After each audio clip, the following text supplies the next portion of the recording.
There has to be some sort of mind control device implanted inside it. He found it in Ulfric's laboratory, Night Shadow reasoned. There is no telling what that lunatic is capable of conjuring. We can only do our best to find a way of destroying it, and hope that the effects are not permanent. The effects of what?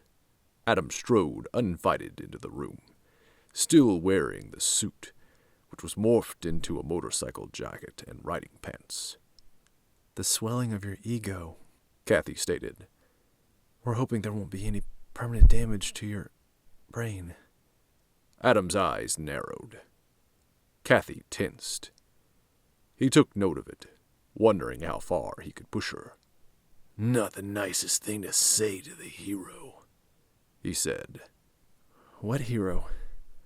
All I see is an egomaniac in a fancy get-up. That's right, Adam said, anger swelling. You're not fond of heroes. But let me tell you, Katie, hating me won't bring your brother back. She hit it well, but he still saw the hurt in her gaze. Take it off. What? Her expression turned to stone. The suit. We know about it. Take it off. No, Adam said in a slithery tone. You'd like that, though, wouldn't you? He mocked. There was silence between them all. His tone suddenly changed drastically, and rage exploded onto his crimson face.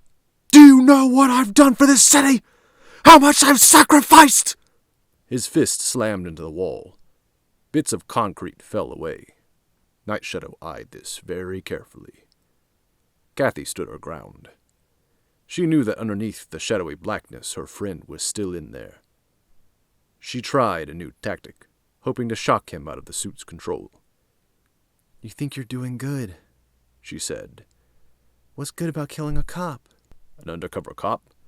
No. He knew of them all. He couldn't have. But did he? He got in my way. Adam raised his voice to an unnecessary level. It was working, Night Shadow thought. No policeman had actually been harmed. Kathy was just bluffing. But perhaps the shock would bring Adam back into reality. So what? Said a little voice in the back of his mind. All the good you did outweighs that mishap. Adam's head started to spin. Kathy continued. Ever since you came in contact with that suit, you've become a different person. Yes. Adam appeared to agree, then turned it back on them. Finally, you're seeing it. This suit makes me stronger, faster. I'm a better hero because of it. I don't see a hero standing in front of me, Kathy said. What? Adam yelled. What do you want from me? What, do you want me to get rid of it? You do. Well, I won't. Without this suit, I'm useless. Without it, I go back to being nothing. You will go back to being you. Her words made him think, but the anger and resentment inside him won out. Without the suit, Kathy said with genuine caring. You're you, Adam. The blue shadow, a hero. But with it, every day you become less and less of a hero and more like the monster from some child's closet. You have to get rid of it. Yes, Adam thought. Maybe she wants it for herself. The tiny voice whispered. Adam froze. He slowly looked up from the place he had anchored his eyes to the floor to steady his thoughts. He slowly looked up at them both. She's right, Adam. Night Shadow's voice sounded clearly in the silence. No! Adam roared. I'm not giving this up! Adam, you want it for yourself! Adam spat at Kathy. You want powers like me. You need it. You're not as strong or as fast as me, or as fit as me, not as trained. You're jealous of my power. You want to match me. No, you want to outdo me. You want the spotlight. You want to be the hero now that you see they actually exist. You're tired of being the partner in my shadow. You know what? Maybe if you did something besides mountain climb, you'd be better at combat. Adam, Night Shadow stood in objection. And you want it too.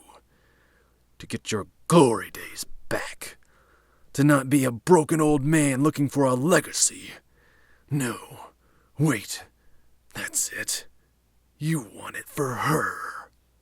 Adam slowly stabs an accusing finger at Kathy. His eyes grew wider, wilder. To get your daughter back! What's the matter? A son not good enough for you? Spit flew from Adam's mouth in the last words. He was suddenly blind with rage. He turned on his heel and headed for the door. I'll see you people again when you've learned to appreciate true power. Where are you going? Kathy asked, not wanting him to leave and put more lives at risk, including his own. He was losing it. What was he talking about? Night Shadow didn't even have a daughter. Did he? Adam didn't answer. He just continued angrily, the voice in his head coaxing his every move. Wait! Kathy reached out to grasp his shoulder. Upon contacting the black sleeve, she jerked her hand back with fear and surprise. It had only been there for a moment, but there was no denying what she saw. A face. Tiny but monstrous, with fangs and glowing eyes reflected in the obsidian black of his jacket. She looked at her hand. Pain was shooting through the tip of her finger. Blood trickled from a fresh wound. In her shock, she allowed him to leave.